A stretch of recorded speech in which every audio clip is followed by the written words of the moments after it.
In this lecture, I'd like to cover two things.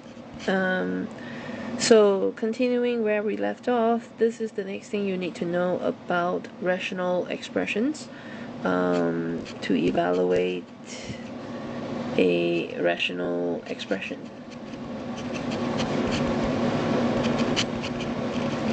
Okay, so I'm going to do two things in this lecture. One is to evaluate, and the other one is to simplify. So let's do this first. Take for example, I'll say, can you evaluate the expression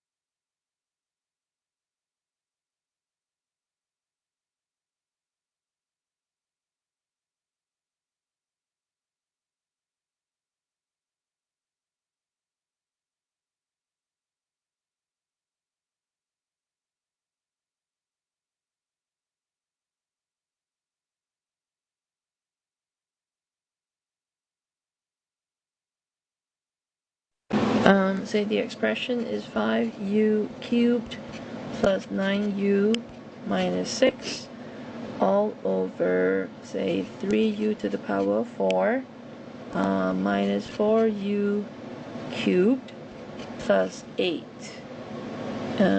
when u equal, so evaluate really means find the value of, and for us to ask you to find the value of, we have to tell you what to use in place of the variable. Okay, so what numerical value to use in place of the variable?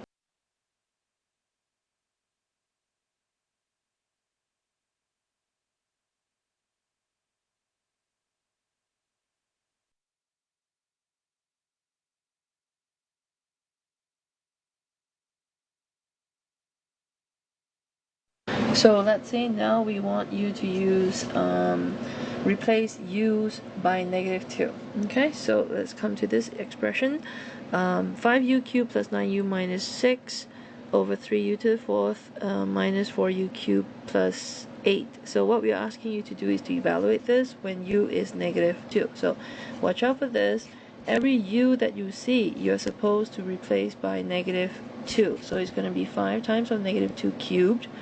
Definitely use a parentheses so you won't mess up, plus 9 times of -2 minus 6, that's in the numerator, and in the denominator is 3 times of -2 to the power of 4 minus 4 times of -2 to the power of 3 plus 8.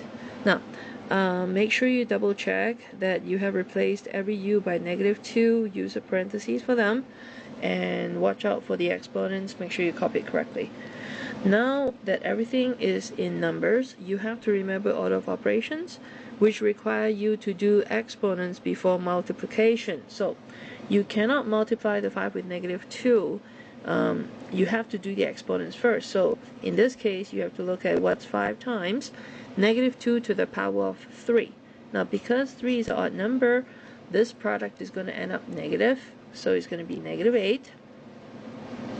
9 times -2, there's no exponents there, so I can go ahead and multiply it, and over. Now this time -2 is raised to the power of 4. 4 being even will be positive 2 times 2 times 2 times 2. 4 times is 16 minus 4 times of, now -2 cubed is back to negative, 2 times 2 times 2 is 8, okay, plus 8. So workout multiplication is -40 minus 18 minus 6 all over 48 plus 4 times 8, so it's 32 plus 8.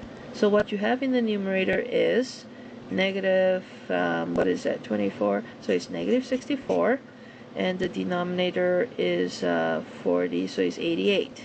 Okay, now this is a fraction and you have to reduce, so reduce if possible. Okay, so make sure to reduce it, and what goes into both of them, I think 8 works, so I'm going to divide by 8 and divide by 8. So the top is going to, so the fraction is negative, so let's put a negative in the middle. 64 divided by 8 is 8. 88 divided by 8 is 11. So my final answer is negative 8 over 11. Okay, so all it means by evaluating an expression is to replace the variable by a number given to you, and then make sure to go by order of operations and simplify your fraction and reduce if possible. Okay, so your turn to try. Make sure to try some of these. This is again found on page 300. Let's get you to work on numbers 39, 43, and 55. Alright, so now let's move on to the next thing you need to know in chapter 7. So there's a few things you need to know. So the next one is that you need to know how to simplify a rational expression.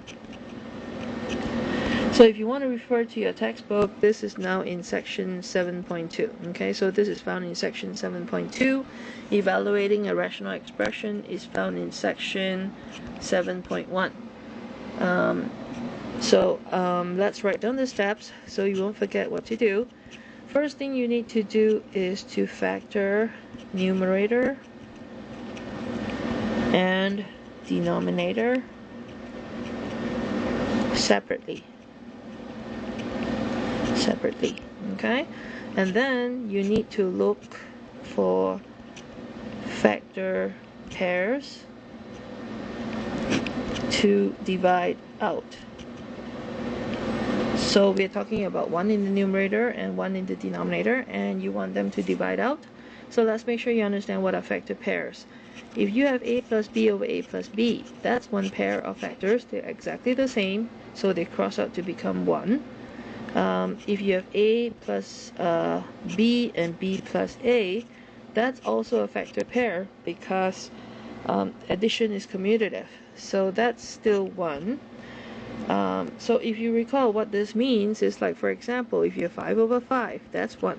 Okay, if you have 10 over 10, that's 1. So if the two numbers top and bottom are the same, they do divide out and become 1. Okay, let's try negative. What if a is minus b over a minus b? So even though it's subtraction, they're still the same thing, same result. Okay, so they will still divide and call it 1. Now the pair that you have to pay special attention to is what is a minus b and b minus a. Now subtraction is not commutative, but when you take a minus b and b minus a, they are actually opposites, meaning when this is the top is a plus a, the bottom is a negative a. And just as the top is a negative b, the bottom is a plus b. So when they're direct opposites and you divide them, it still divides, except it's not 1. So take for example, if you have 2 divided by negative 2, they are opposites, okay, but they don't become 1, they become negative 1.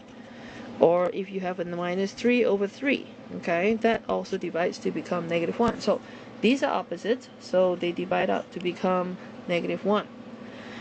Special note for you, so note, what happens if you have a plus b and a minus b? Now, whenever it's a pair, you notice the signs are all the same. It's either both are pluses or both are minuses. If you have one plus and one minus, make sure you remember you are stuck. Okay, so they are not reducible. So remember to cancel factors, not terms. Okay, so remember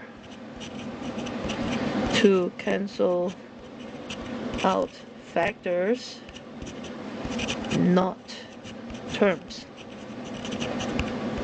This is something we've been talking about. Like, for example, if this was 2 plus 3 over 2, you notice that's 5 over 2, but you can't just cancel and call it 3. Okay, so you cannot cancel. But if this was 2 times 3 over 2, that's 6 over 2, which is 3, and that's okay. So cancel is okay, but this you're not allowed to cancel. Okay, so remember to cancel out factors, not terms. Alright, so remember the steps, factor numerator and denominator separately. If the first step you do is canceling, you're wrong. Okay, so the first thing is to factor, and then you need to look for pairs to divide out. And then you see what you can do, and then you write out the remainder, whatever is left over, and that's it. Okay, let's try the example.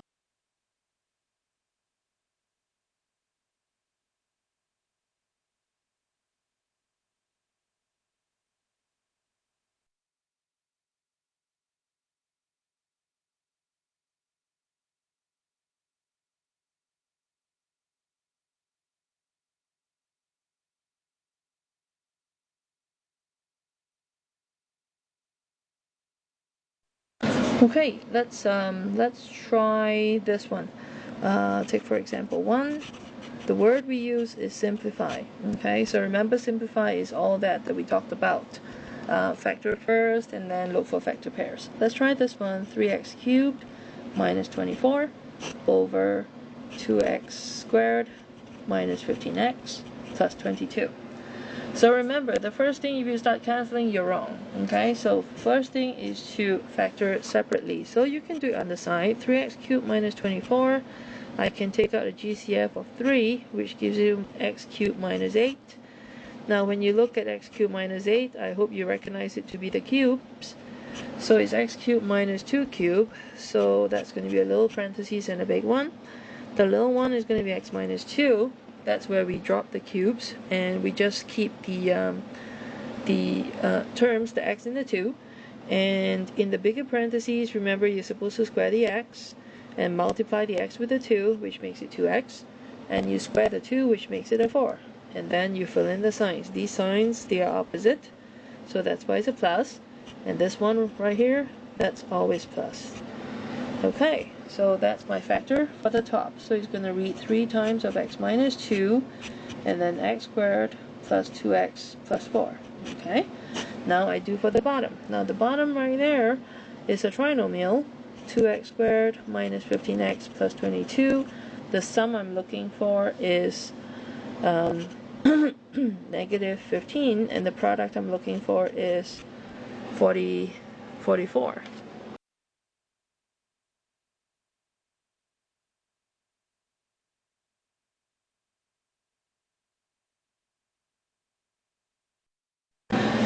So thinking of what multiplies to give you 44, I'm thinking of 4 and 11. And if I put negative on both, I will get my negative 15. Okay, so I'm looking at 2, and it tells me I have to use 2 and 1, so that sounds like a good match. Alright, so this is going to be 2x and x, and 2 times what will give me negative 4. I need a negative 2. And 1 times what will give me 11. That's a negative 11. Okay, so that's my factors, and once it's done factoring, you can now see that they're all factor pairs. Okay, so that's when you look for factor pairs, and that's when you notice there's x minus 2 here and there's x minus 2 here. That's a pair, so they cancel to become 1. Okay, and I think that's it. So all you have to do is multiply the leftovers. So 3 times 1 is still 3, and then you have your x squared plus your 2x plus your 4, and in the denominator, x minus 2 is cancelled, so what I have is 2x minus 11, and I'm done. So remember the steps. You're supposed to factor them separately first. So really the hard work is in the factoring, and after that you just have to look for factor pairs to cancel out, okay, to divide out.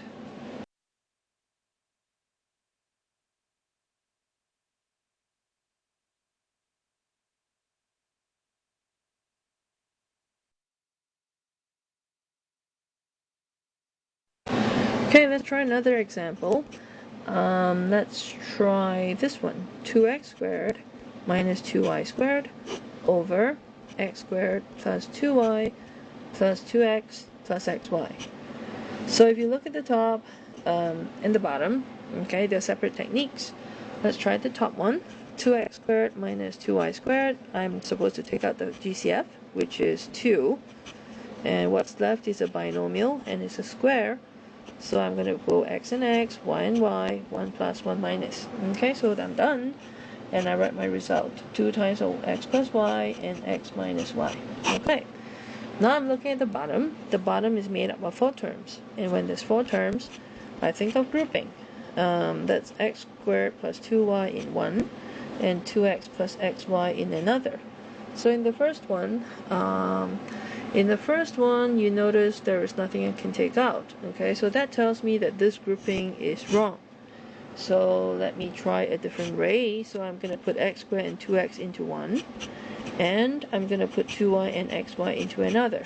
So most of the time when you see 4 terms, you think of grouping, and most of the time the terms are put in the correct order. Okay, but In this example, you notice when I tried to pair x squared and 2y, there is nothing in common at all.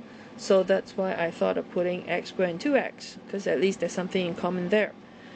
So true enough, I can take out x, leaving me with x plus 2.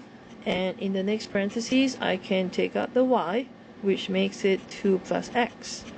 So if you look closely, x plus 2 and 2 plus x, they are the same in value, although they look a bit different. Okay, but addition is commutative, so they're really the same thing. So I'm going to write it as x plus 2, and what's left is x plus y. And so in the front term, x plus 2 is removed, so leaving me with x. And in the second group, the x plus 2 is removed, leaving me with plus y. Okay, so that's how I got that. And it's x plus 2 and x plus y. Okay, so the factoring is done. Now I look for factor pairs. Okay, and x plus y and x plus y is one pair. That cancels out to become 1, and that's it.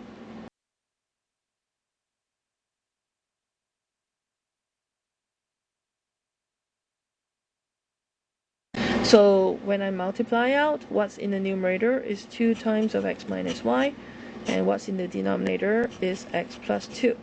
Now this is the part I need to make sure you resist the temptation, because a lot of students will be looking at this 2 and that 2, the 2 at the top and the 2 at the bottom, and very tempting to cancel. But make sure you understand the 2 on the top is a factor, but the 2 at the bottom is attached to the x, so it's actually a whole piece. And so 2 by itself is really a term. Okay, so you're not supposed to touch terms. So that's why you have to stop there.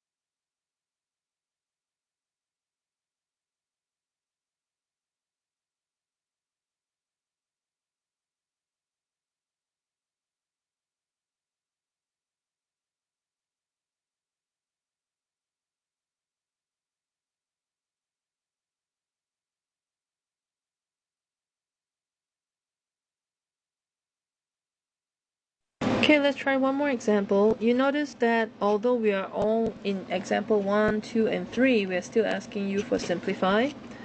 Okay, but each question looks a little bit different because of the factoring involved. Okay, in the first example was all trinomials. Actually, it's a trinomial and the cubes. In the second example I showed you was the squares and grouping. Now let's try the third example. Suppose I say, can you simplify 21a squared minus 9a cubed all over, let's say 27, let's try 27ac minus 63c. Okay, let's try that.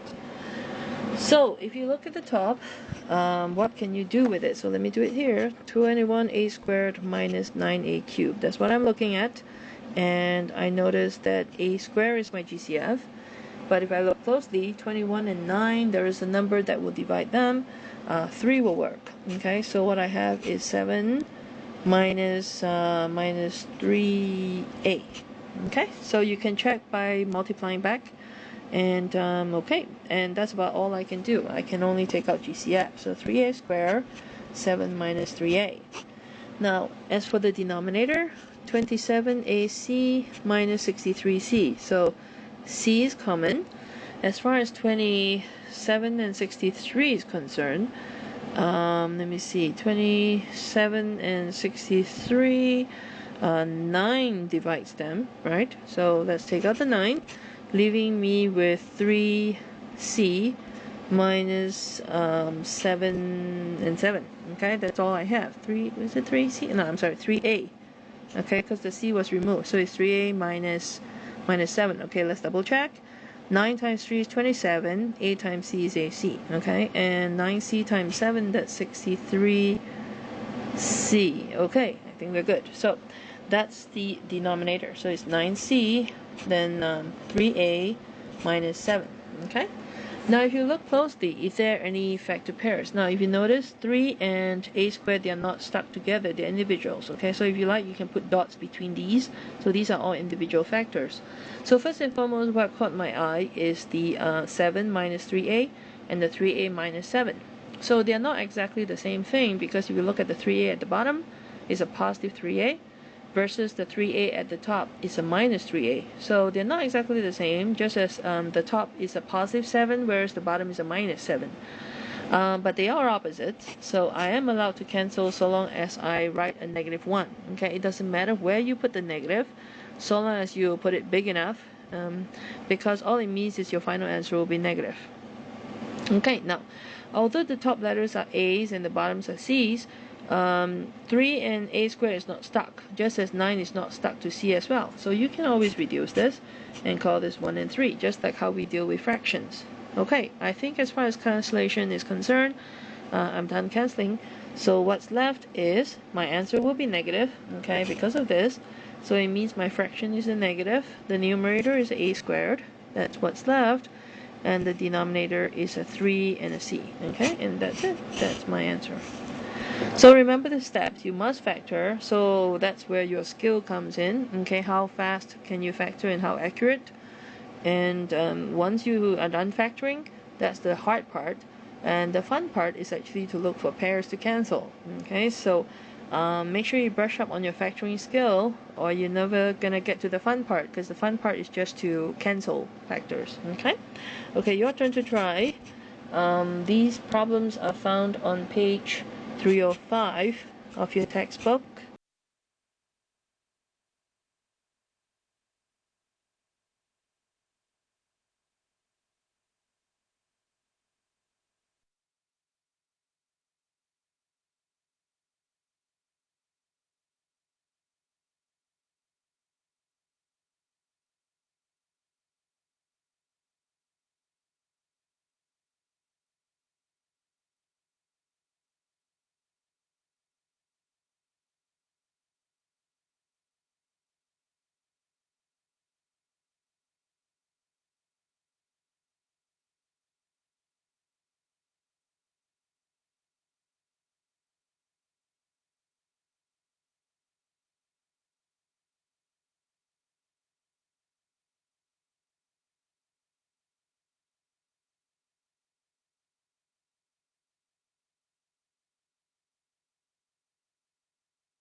Okay, let's get you to try 35, 43, 47, and 61.